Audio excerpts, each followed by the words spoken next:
Bien, bonjour à toutes et à tous.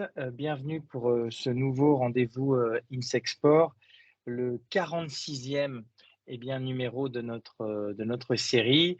Et nous avons le plaisir non commensurable, en l'occurrence, et très intéressant pour nous, d'accueillir Émilie Ross aujourd'hui qui est avec nous.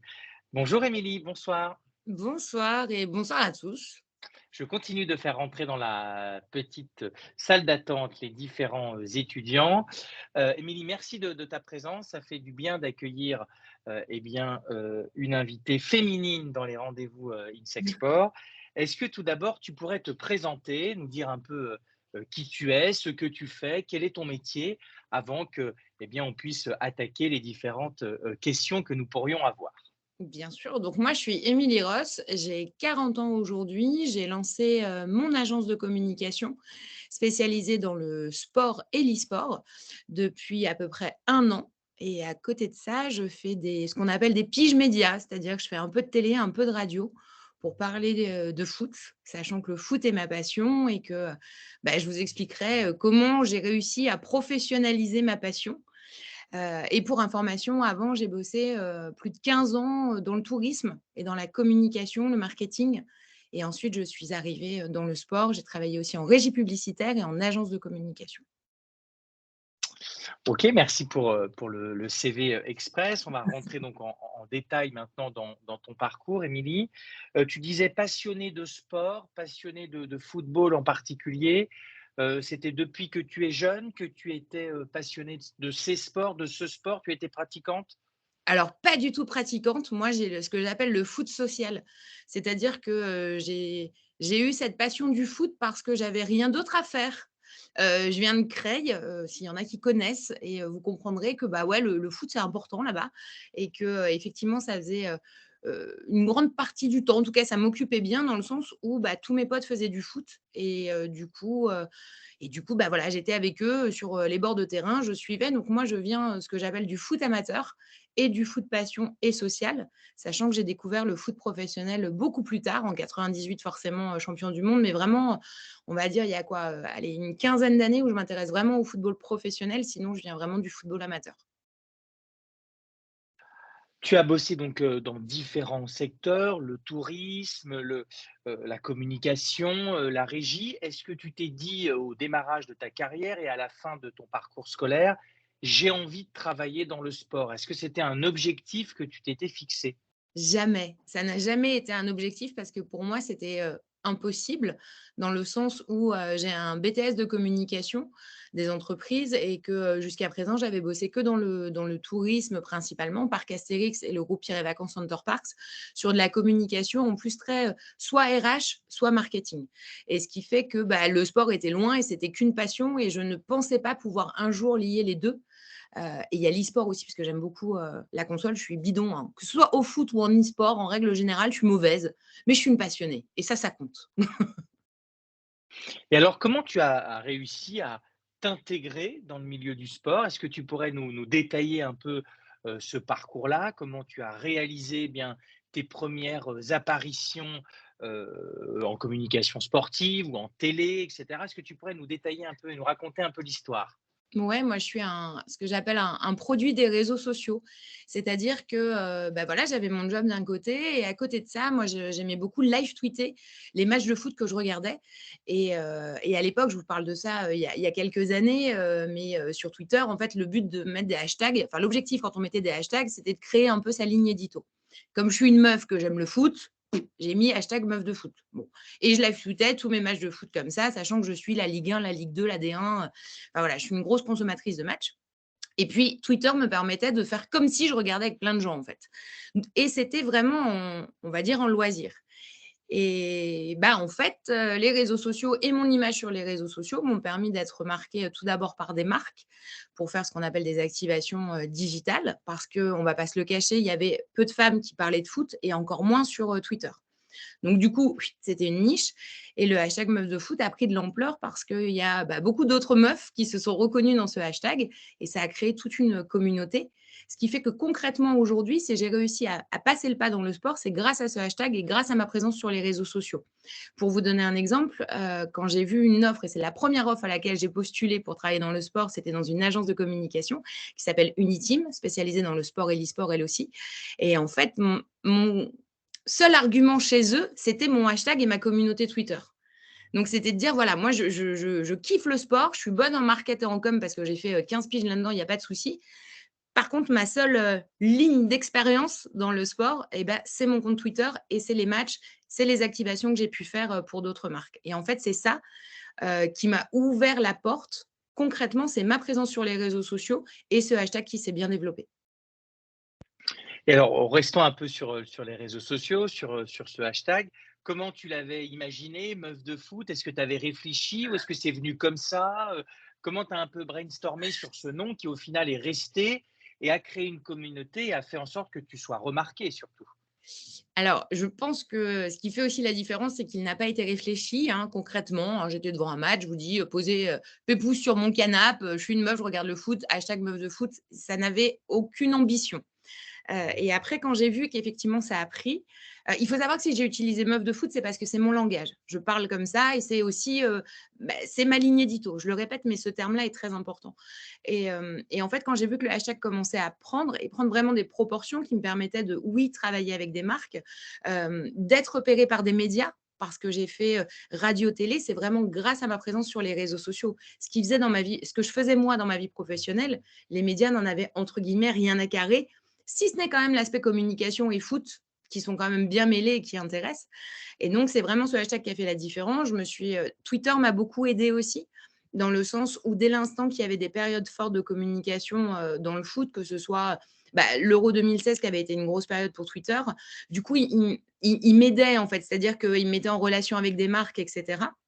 Et en fait, ce hashtag, j'ai dû le déposer comme une marque, pour votre information, pour pouvoir le protéger parce que j'avais très peur qu'il perde de ses valeurs. C'est-à-dire que Meuf de foot, c'est une communauté, c'est un hashtag communautaire, c'est des meufs qui aiment le foot quel qu'il soit, et en fait, c'est de la bienveillance.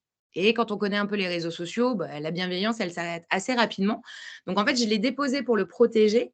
Et il faut savoir que quand vous déposez une marque, il faut après faire quelque chose de concret avec parce que sinon, vous pouvez déposer n'importe quoi juste pour faire suer les autres.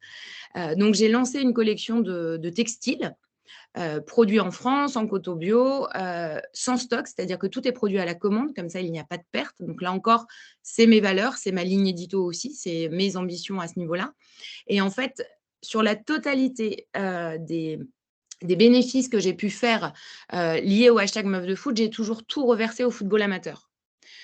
Étant donné que Meuf de foot est née sans idée derrière et sans ambition, et autant que ça serve pour les autres parce que moi, de toute façon, je ne suis pas une businesswoman dans ce sens-là. Je veux toujours reverser parce que c'est comme ça que moi, ça m'apporte et ça me nourrit. Donc, en fait, aujourd'hui, chaque achat Meuf de foot est forcément reversé dans son intégralité à des associations liées au foot amateur et surtout le foot féminin qu'il faut défendre. Ça, c'est un petit combat. D'accord. Restons encore un peu sur ce hashtag, donc cette communauté digitale que tu as créée. Est-ce que tu as été en lien avec d'autres meufs du foot, très clairement? Est-ce que tu as réussi à créer plus qu'un hashtag, un réseau de femmes dans le sport et dans le foot? Ah non, mais c'est lunaire. C'est-à-dire que moi, imaginez bien, je lance ce hashtag, je suis en survêt sur mon canapé, je mate des matchs de foot. Donc, il y a vraiment aucune ambition. Et donc, je bosse dans la com, mais pas dans le sport. Et là, je vois que sur Twitter, il y a des gens qui me répondent. Et ces gens-là, c'est des Estelle Denis, des joueuses qui commencent à me suivre, qui commencent à utiliser le hashtag, des joueurs, des agents de joueurs qui me contactent parce qu'ils se disent mais attends, c'est vachement bien et tout, ça change, c'est original. Les gens des médias, je vous parle d'Estelle Denis parce que ça a été une des premières à me dire putain mais c'est trop bien ce que tu fais, etc. Et en fait, si vous voulez, Twitter aujourd'hui m'a permis concrètement d'avoir un vrai carnet d'adresses dans le sport. C'est-à-dire que très souvent, je dis oui, j'ai le contact, mais j'ai le contact Twitter parce que c'est vraiment mon carnet d'adresses et c'est ça qui m'a permis, de me faire repérer, beaucoup plus que LinkedIn, sachez-le, hein, en tout cas, c'est pour ma vision et en tout cas pour mon parcours. Et c'est vraiment mon carnet d'adresses et ce qui m'a permis aujourd'hui d'avoir autant d'opportunités Et de la même façon, le fait de lancer, ma propre agence de communication, c'est pareil. Aujourd'hui, Twitter reste ma carte de visite et les médias m'assurent une visibilité supplémentaire. Mais en fait, c'est vraiment, ça m'a permis d'avoir accès à des gens qui m'avaient jamais calculé avant et qui m'auraient jamais calculé autrement parce que je ne viens pas de ce monde-là. Et je ne suis pas journaliste, ce qui est aussi très important dans ces cas-là parce qu'on sait que c'est quand même très segmenté au niveau des médias.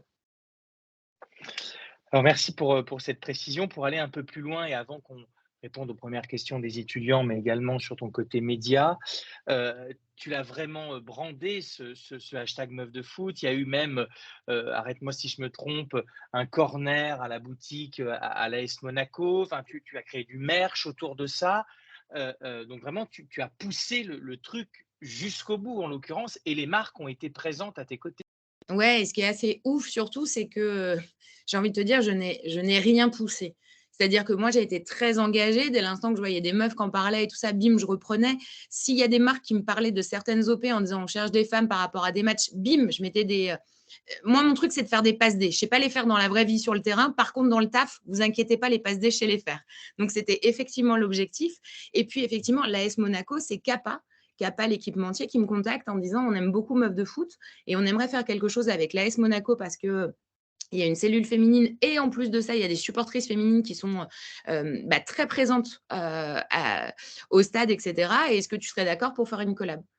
Et donc, ouais, grave. Et en fait, tout a été vraiment le fruit d'opportunités. Très concrètement, je n'ai jamais frappé aux portes.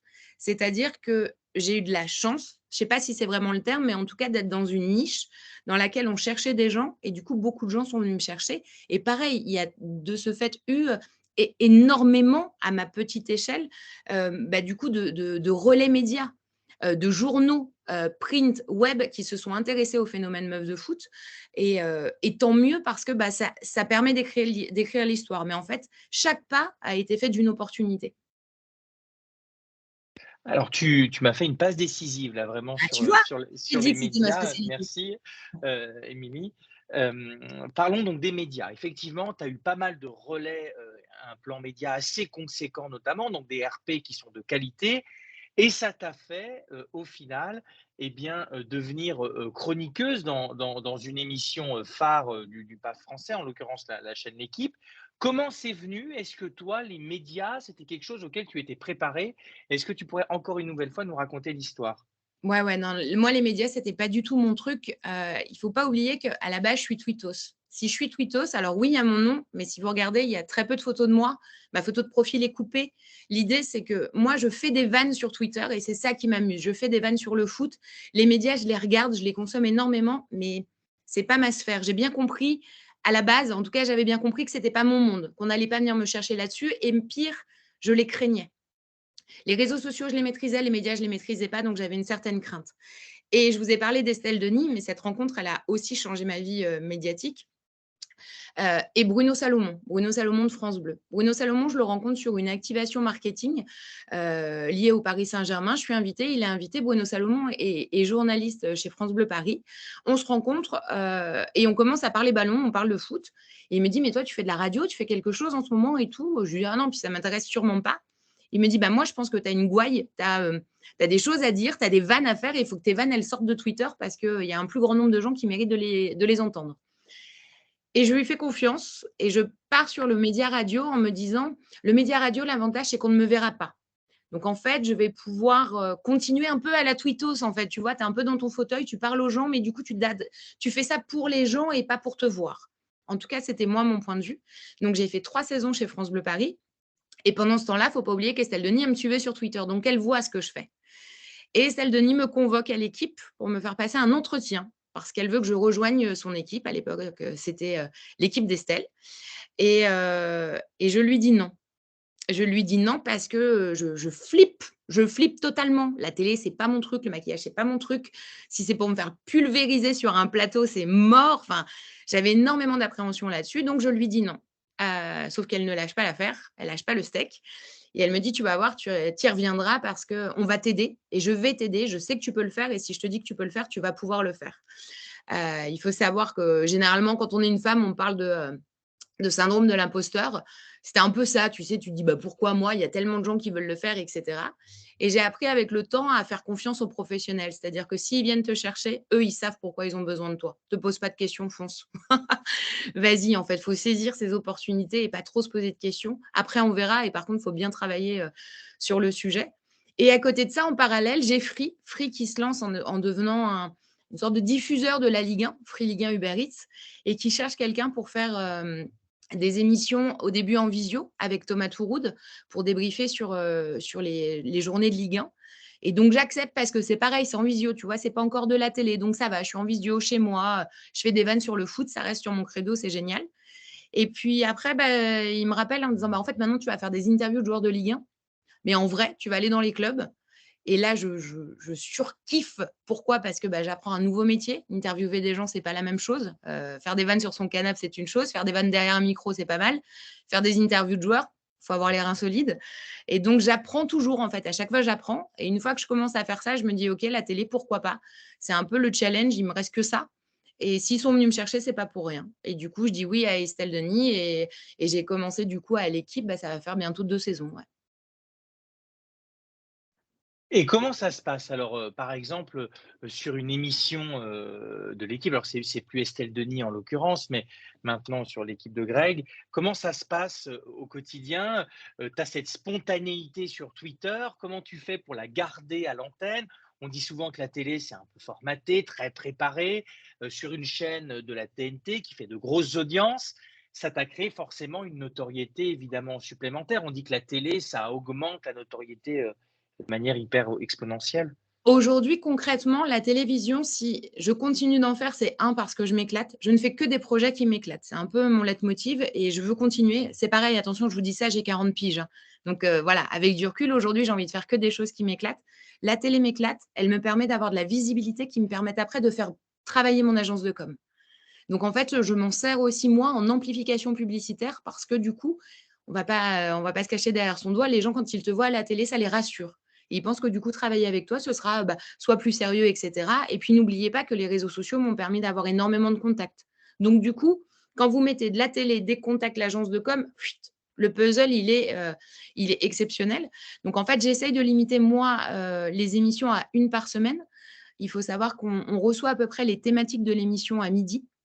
Moi, je me garde généralement, je me bloque l'après-midi pour travailler les sujets.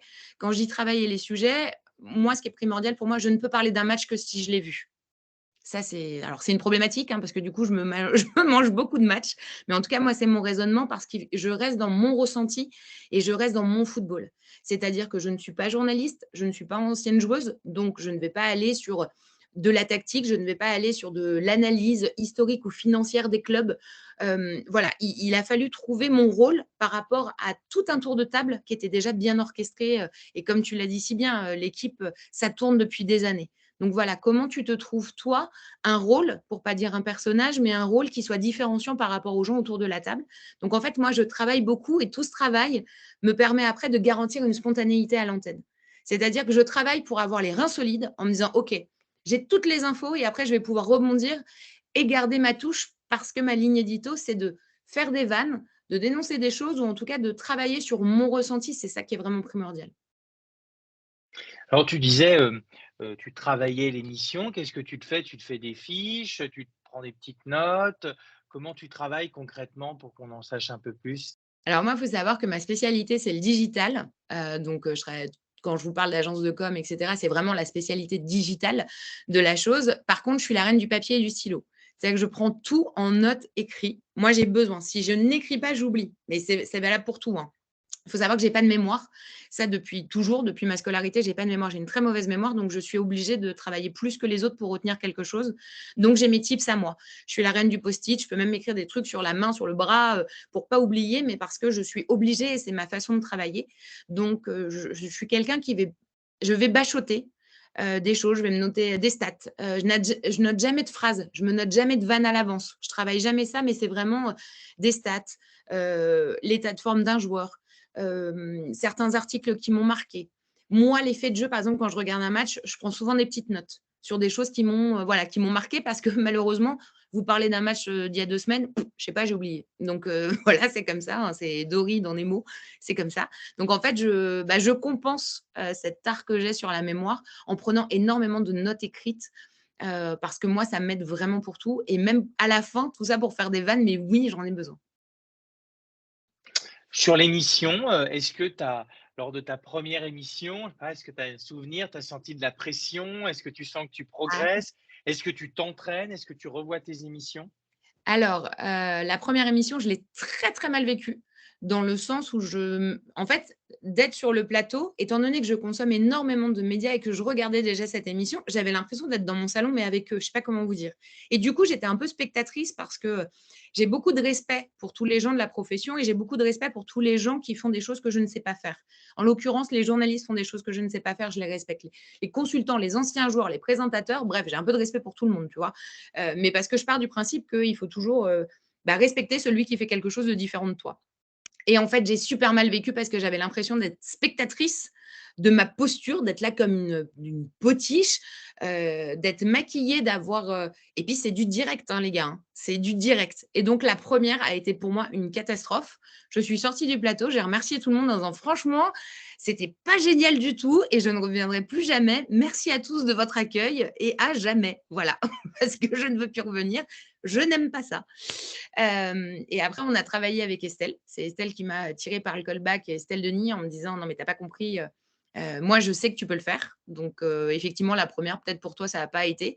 Il faut que tu te libères, il faut que tu trouves ta place, et il faut que tu t'amuses à la télévision».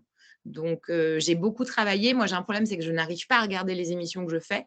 Pareil pour les interviews ou quoi que ce soit, j'ai un problème avec, mon image, enfin, je j'aime pas ça, voilà. Donc ce que je fais, c'est que je demande à des potes du métier de mater deux trois trucs et de me faire leur débrief. Voilà, des gens, des professionnels, on va dire, des professionnels de la profession, et eux me font leur débrief parce que moi, je suis incapable. Tout ce que je vais faire, je vais trouver ça naze, je vais pas aimer ma posture, je vais pas aimer ma voix, je parle, avec le nez. Enfin bon, il y a toujours quelque chose qui va pas. Donc en fait, je m'entoure de gens qui sont en capacité de me faire ces retours-là et que ce soit le plus objectif possible. Par contre, aujourd'hui, voilà, 1 an et demi après, je te le dis, je m'éclate maintenant. Et est-ce qu'il t'est arrivé, alors, dans le cadre de ces émissions, qu'on te freine un peu, qu'on dit: «Attention, on va pas sur ce sujet est un peu polémique, on veut pas que tu interviennes», ou au contraire, c'est totalement libre? Non, ça a toujours été libre. Eux ne m'ont jamais freinée. C'est plus moi, à la rigueur, qui sur certains sujets, je leur dis: «Attention, je n'y vais pas parce que je sais que je peux déraper». Je sais que je peux dire des choses. Il faut pas oublier aussi, rappelez-vous, j'ai mon agence de communication. J'ai des clients que des fédés, des ligues, des athlètes, et après vous débriefez sur leurs trucs. Donc en fait, moi, je veux toujours dire ce que je pense. Je ne mentirai jamais, je ne prendrai pas une posture différente à la télé. Ce que vous m'entendez dire, je le pense forcément. Par contre, parfois, j'enrobe des choses où il y a des sujets sur lesquels je ne veux pas aller parce que je sais que, voilà, les sujets un peu touchy sur la fédé et cetera, je sais que je n'aurai pas les bons mots. Ils me reprochent souvent, la seule chose que l'équipe me reproche, c'est que je parle souvent en verlan. Et que bon, c'est pas vraiment recommandé, à la télévision française. Mais voilà, j'ai des petits gimmicks comme ça, mais moi qui me permettent d'être, à l'aise, et puis c'est pareil, ça fait aussi partie de ma ligne édito. On reste, maintenant, enfin, on va quitter un peu le monde des médias pour aller dans ton agence, hein, et dans tes activités. Tu disais: «Les médias, c'est de l'accélération de business», Oui. très clairement. Est-ce que tu pourrais nous détailler un peu ton agence, ce que tu fais? Est-ce que c'est que sport, pas que sport? Qu'est-ce que tu y fais? Quels sont tes clients? Quelles idées? Comment les médias et Meufs de Foot t'aident au quotidien là-dessus? Alors, donc j'ai lancé mon agence il y a 1 an, donc agence spécialisée dans le sport et l'e-sport, et concrètement, je dis «on» parce que je suis associée avec une de mes potes qui s'appelle Fatou Diawara. Fatou, c'est une ancienne juriste et elle a, travaillé, elle était manager de talent pendant très longtemps. Donc quand on parle de talent, c'est, youtubeur, instagrammeur spécialisé dans le foot. Moi, je suis arrivée avec mon passif, on va dire, de régie publicitaire, agence de com et communication en règle générale, où moi j'avais un carnet d'adresses du coup, pleine de marques, de fédés, de ligues. Enfin, je me répète, mais c'est vraiment ça l'important. Et en fait, on a fait un peu, kamehaméha de toutes nos compétences, et on a lancé notre agence qui s'appelle aujourd'hui DER Communication. Donc, on a une partie qui va gérer des talents, des créateurs de contenu. J'insiste sur des créateurs de contenu puisque il est hors de question que je défende les intérêts de gens qui ne font rien. J'ai un vrai problème avec ça. Les réseaux sociaux, c'est de la création de contenu. Donc, on va travailler sur de l'amplification avec des talents spécialisés surtout dans le foot, mais on a aussi aujourd'hui quelques talents sur l'humour. On arrive un peu à sortir. Il faut savoir qu'en France, on te met très facilement dans des cases. Donc, comme moi, je venais du sport, ça a été facile de me remettre dans le sport. Donc, création de contenu avec la gestion de talents. Et à côté de ça, on a une autre partie sur du conseil et des activations digitales qu'on va travailler avec des marques, des annonceurs, des ligues, des fédés, etc. Pour vous citer quelques clients, on travaille avec la FFF. On va travailler avec la FFF aussi bien sur l'eFoot de France, donc qui est leur équipe nationale eFootball, que sur la D1 Arkema. On va aussi travailler avec la fédé de hand sur les matchs, qu'ils soient féminins ou masculins. On va faire de l'activation digitale pour eux pour faire parler. On travaille avec la LFP, donc la Ligue de foot, sur des émissions et du streaming sur Twitch, où on va leur créer des concepts d'émissions et mettre les bons talents pour présenter au bon moment les émissions. Voilà, l'avantage, on fait souvent la passerelle entre aussi les grosses agences. Donc, on a des grosses agences qui nous sous-traitent des sujets. On va travailler pour Volkswagen, on a travaillé pour KFC, on a travaillé pour Xbox. Là, on travaille pour Xbox et la fédé justement à la Paris Games Week. J'y étais hier soir et on y retourne dimanche. Enfin voilà, tous ces gros événements. On a travaillé sur l'Euro féminin, on travaille là sur la Coupe du Monde. On a effectivement des sujets, hein, parce que notre calendrier dépend forcément du calendrier sportif et surtout du calendrier football. J'aimerais qu'on parle un peu de la coupe du monde, justement, puisque tu as évoqué, des possibles activations. Donc le calendrier arrive, c'est la coupe du monde de foot. Est-ce que Meuf de foot va être présente, au Qatar, ou via, toi ou via les réseaux sociaux, via des activations que tu vas mettre en place? Alors, le calendrier de la coupe du monde étant en novembre-décembre, donc calendrier un peu particulier, hein, je le rappelle quand même. Moi, j'ai la chance et là, moi, je suis toujours une meuf qui est plein de casquettes, hein. Vous l'avez vu, je fais toujours plein de choses. Donc pour la coupe du monde, la RTBF, qui est la télévision belge, c'est comme si c'était un mix de TF1 et France Bleu en Belgique. La RTBF m'a contactée et je vais couvrir, moi, la coupe du monde chez eux en Belgique, en plateau sur la totalité de la coupe du monde. Donc, je vais jouer ma casquette média à fond. Je pars un mois en Belgique, vivre en Belgique pour faire des plateaux sur l'ensemble de la coupe du monde, ce qui est un kiff extraordinaire parce que quand on sait d'où je viens et quel est mon parcours, pour moi, c'est un peu le Graal de couvrir un événement comme ça. Mais à côté de ça, moi, j'ai mon agence qui continue de travailler et donc je fais travailler mes talents sur la coupe du monde, principalement sur des activations qui ont lieu en France. Le constat qu'on a fait au niveau communication marketing, c'est que tous les plus gros partenaires et sponsors de cette coupe du monde français la jouent un peu profil bas, c'est-à-dire qu'il y a peu d'activations qui sont faites dans le pays, même sur des activations de fan zone en France. Vous avez vu ce qui s'est passé où les villes refusent de diffuser les matchs, donc du coup les marques ne veulent pas non plus diffuser les matchs. Donc on est en train de réfléchir, et en tout cas on réfléchit depuis quelques mois, à des activations un petit peu malignes pour quand même faire parler des marques sans parler véritablement du Qatar. Concrètement, aujourd'hui, c'est la problématique marketing de l'ensemble des sponsors de la Fédé. Et donc vous allez quand même réussir à les accompagner, sur des prises de parole, sur les réseaux sociaux. Tout à fait. C'est comment faire parler de la coupe du monde parce que ça reste un temps fort. Moi, ce que j'aime dire à mes clients, c'est qu'ils avaient moins d'état d'âme. Attention, c'est très personnel ce que je vais dire. Ils avaient moins d'état d'âme quand c'était en Russie. Moi, j'avais les mêmes états d'âme, que ce soit Qatar, Russie. Pour moi, c'est en tout cas les mêmes problématiques à mon sens. Donc, en fait, comment on continue d'en faire parler parce que l'équipe de France ne doit pas payer les décisions qui ont été prises il y a 10 piges par d'autres. Donc voilà, comment on fait vivre le football, comment on fait vivre un événement qui réunit. N'oublions pas le foot social. Moi, c'est ça qui m'anime en fait. C'est les gens se réunissent grâce au football et il faut effectivement arriver à garder cet état d'esprit-là. Est-ce que tu vas quand même réussir à prendre encore la parole, sur l'équipe malgré le fait que tu sois, sur une chaîne belge? Ou est-ce que pendant ce mois-là, petit blackout, sur une chaîne française et pas de prise de parole? La première fois que le premier contact que j'ai eu avec la RTBF, il faut savoir que je suis correspondante française pour eux depuis une saison. Donc en fait, je fais des interventions en visio une fois par mois où je vais parler des joueurs belges qui sont dans notre championnat français. Et quand ils m'ont contacté pour la Coupe du monde, la première chose que j'ai faite, j'ai raccroché avec eux, j'ai appelé l'équipe en disant: «Waouh les gars, on m'a fait une proposition, je ne sais pas quoi faire, je ne sais pas ce que c'est». Je rappelle que le monde des médias, je continue de les découvrir. Et en fait, il y a 2 choses qui, moi, me caractérisent, c'est, la transparence et la bienveillance. Donc en fait, j'ai, bah, forcément dit à un de mes employeurs que j'avais une autre proposition et l'équipe m'a dit: «Fonce, c'est une proposition en or. Personne en France ne t'aurait proposé 22 dates pour couvrir une compétition, et en l'occurrence un mondial». Donc parce que je rappelle que je suis quand même le troisième couteau, c'est-à-dire que je ne suis pas journaliste et je ne suis pas consultante, donc fonce. Et de ce fait, oui, je ne serai pas à la télévision française pendant un mois, mais je reviendrai après, encore plus forte et peut-être avec un accent. On ne sait pas, on ne sait pas. On approche du money time. Quelques questions pour, un peu sur le vif pour te questionner, Émilie. Tu as parlé rapidement du e-sport. C'est Oui. un domaine sur lequel vous allez aussi et où tu vois, vraiment un intérêt, commercial et marketing? Alors, j'ai envie de te dire que je saisis l'opportunité commerciale et marketing que se font les marques du sujet. Pour rappel, l'e-sport, pour moi, c'est comme si on définissait le sport et après, chaque jeu correspond à une discipline.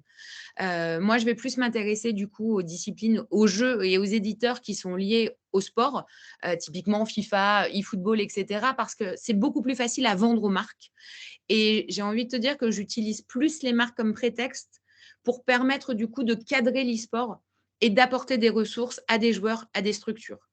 Donc parce que mine de rien, l'e-sport est apparu un peu comme la poule aux œufs d'or auprès de certaines marques.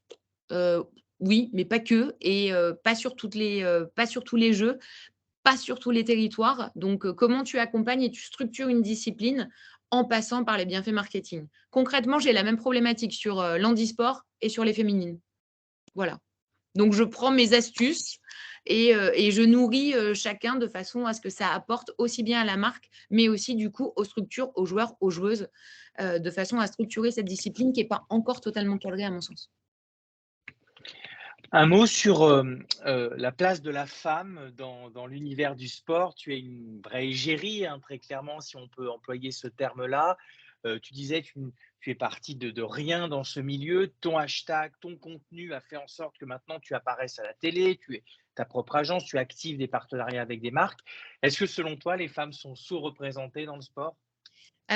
Moi, j'ai toujours défendu ça, mais depuis toujours. C'est-à-dire que je ferai toujours preuve de sororité, c'est-à-dire que je j'aiderai toujours, une femme à prendre sa place. Par contre, hem, ne pas forcer, en fait. C'est-à-dire que parfois, je préfère pas voir de meuf en plateau que de voir quelqu'un qui est mauvais. Parce qu'en fait, c'est pire pour elle et pour les autres. La seule chose, c'est qu'aujourd'hui, j'ai du mal à, tu vois, sur tous les projets que je peux avoir, j'ai du mal à trouver des femmes. Donc, est-ce que c'est parce qu'il faut montrer que c'est possible? Et moi, je suis aussi là pour ça. C'est-à-dire que je suis là pour montrer que, bah, oui, c'est possible. C'est possible de monter son agence, c'est possible de bosser, dans l'e-sport alors que tout le monde pense que c'est hyper masculin. Bah, je suis là. C'est possible de bosser dans le sport, c'est possible de bosser à la télé. Est-ce que j'ai vécu des situations sexistes? Peut-être, certainement, oui, et on avance, en fait. Moi, mon but, c'est d'arriver, au bout du bout, c'est de finir le jeu. C'est de finir le jeu, d'aller jusqu'au bout et il y a pas grand chose qui m'arrêtera. Il faut savoir que la télévision m'a ramené aussi, beaucoup de soucis sur les réseaux sociaux. C'est-à-dire qu'avant, sur Twitter, j'étais vraiment tranquille, alors que je parlais de foot en étant une meuf quand même, j'avais pas de soucis. La télévision m'a ramené, tous les débiles, donc je me fais insulter tous les jours. Je lâcherai pas le steak en fait les gars. Je lâcherai pas donc je porte plainte, je bloque, mais en fait, je ne laisserai pas ces gens-là prendre trop de place et quoi qu'il en soit, je ferai toujours preuve de sororité. Mais j'ai envie de te dire que moi, ce qui va prôner, c'est, bah, les compétences et l'envie, quel que soit, le sexe, la nationalité et ça, je m'en fous en fait, parce que moi, si tu regardes bien, vraiment, enfin, si on se rappelle de mon parcours à la base, moi, j'étais à Creil et toutes les conseillères d'orientation, comme j'étais pas terrible à l'école, me disaient que grosso modo, j'avais 2 chances pour moi, c'était soit travailler au parc Astérix parce que c'était à côté de chez moi, soit travailler à Roissy et ben, je l'ai cru très longtemps ça. Donc aujourd'hui, j'espère que mes conseillères d'orientation, elles me regardent, quand je passe dans leur télé, mais voilà, c'est toujours aller, et croire jusqu'au bout, mais à force de compétences et de travail, quoi.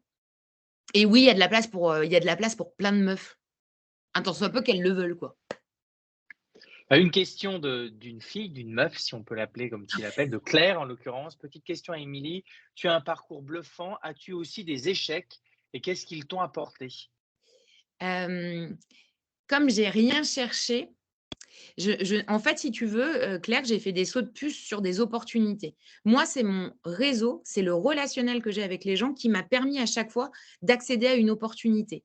Est-ce que j'ai eu un échec? Oui, tu sais quoi? Le 1er échec que j'ai eu, il date de l'année dernière, où en fait, je faisais des interviews donc pour Free Ligue 1. Donc j'allais dans tous les clubs de Ligue 1 faire des interviews et en fait, je découvre ce métier et je kiffe de ouf ce job. Je me dis: «C'est génial» et cetera et en fait, j'apprends que Free ne me renouvelle pas parce qu'à la place, ils prennent Alexandre Ruiz pour gérer toute la plateforme et là, tu te dis: «Putain, merde». Pardon, hein, mais c'est comme ça que je parle. Premier échec, mais tu sais, comme c'était une opportunité, bah, finalement, moi, je m'étais projetée dans cette opportunité et on me l'a coupée au bout d'une saison. La vie fait que si tu lâches pas, 2 jours après, on me proposait le mondial et tout est fait pour moi vraiment de relationnel, de réseau. Ça, je vais vous le répéter parce que croyez-moi que tous les gens que vous rencontrerez dans n'importe quel job, moi, il faut savoir qu'aujourd'hui, il y a des gens avec lesquels je travaillais chez Pierre et Vacances Center Parcs il y a 15 piges, pour lesquels je bosse aujourd'hui parce que ces gens-là ont changé de boîte ou alors ils connaissent quelqu'un qui connaissent quelqu'un qui connaît quelqu'un et donc le réseau et le maillage que vous pouvez faire autour de vous, chaque opportunité, chaque contact est important. Aujourd'hui, si vous m'avez vu, alors moi je suis deg parce que je ne vous vois pas et je suis désolée de ne pas être en présentiel. C'est un soir de Ligue des Champions. Voilà, servez-vous aussi de moi dans le bon sens. C'est-à-dire que si on a eu l'opportunité d'échanger, alors on n'échange pas vraiment, c'est surtout moi qui vous raconte ma vie, je m'en excuse. Mais après, prenons contact, discutons. Et par contre, voilà, prenez le temps, soyez patient. S'il y a des échecs, on remonte. C'est vraiment le, tu sais, le coup de pied au bout de la piscine. Voilà. Et surtout, analyser pourquoi, comment. Et il y aura toujours une autre opportunité. Ça, moi, j'en suis persuadée. Mais je suis très optimiste hein, dans la vie. Pourtant, j'ai eu beaucoup de galères de vie. On est dans le temps additionnel, Émilie. 2 petites questions à te poser encore. Est-ce que tu, as un projet dans 1, 2, 3, 5, 10 ans? Où est-ce que tu te vois, toi, dans 10 ans? J'ai pas de projet, personnel, j'en ai jamais eu. En fait, j'ai jamais réussi à me projeter, plus loin qu'une année, mais même pour partir en vacances. Enfin, c'est pour vous dire, c'est quand même un problème de vie, hein. C'est-à-dire que je peux pas te dire où je pars l'année prochaine, ça m'angoisse d'y penser. Par contre, une chose est sûre, je sais vers quoi je veux aller et je veux aller beaucoup plus, sur l'aide du foot amateur. Je veux aller beaucoup plus sur, les aides aux étudiants. C'est-à-dire que moi, je me suis aperçue que je n'avais pas de réseau tu vois, dans les médias, dans le sport, j'ai réussi à me le créer. OK, comment maintenant je me sers de mon réseau pour faire des passes D à d'autres et permettre d'ouvrir les portes comme moi on me les a ouvertes? Voilà, je veux juste, que tout ce qui m'a été donné, je puisse moi le redistribuer pour faire des passes D aux gens. Ça, je sais que je veux le faire. Je ne sais pas quelle forme ça va prendre, mais tu vois, je suis pas mal investie. Bah, tu vois, dès qu'il y a des trucs sur des écoles, j'y vais. S'il y a des trucs sur des associations de foot amateur, j'y vais. C'est très important pour moi parce que je veux vraiment être dans le partage. Je veux être dans tout ce qu'on ne m'a pas donné à la base quand j'étais étudiante.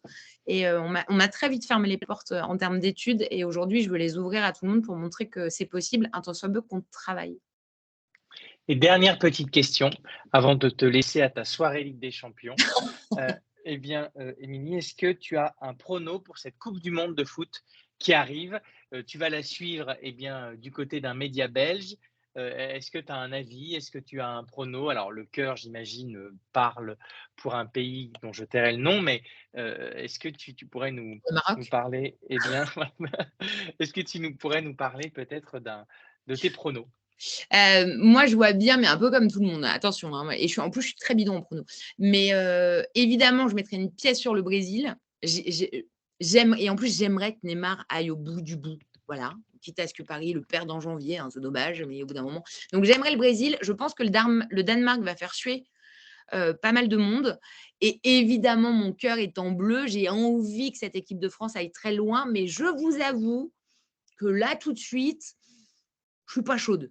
Mais j'ai envie pour eux, tu vois? Je vais y croire à chaque fois. Mais ouais, Brésil, Danemark qui va faire suer et j'aimerais bien que, tu vois, ouais, Sénégal, Maroc, un petit peu comme ça, quoi. Eh bien, on va te remercier, en tout cas pour ta spontanéité, ta bienveillance, ta disponibilité aussi. Et puis, meuf de foot, en fait, c'est le terme qu'il faut employer pendant la Coupe du Monde et encore sur les réseaux sociaux. Et sachant que meuf de foot est utilisé par, 60 d'hommes.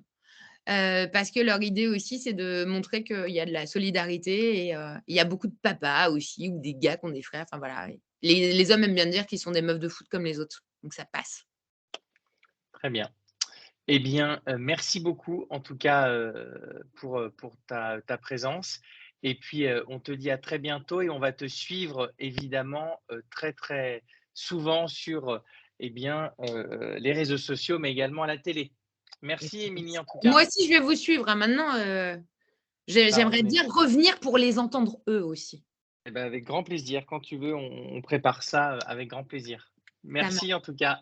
Passe une excellente soirée. Merci beaucoup à tous pour votre présence, Merci à tous. et rendez-vous le 16 novembre pour le prochain numéro. Merci. Et une Bonne bonne soirée à journée. tous. Merci.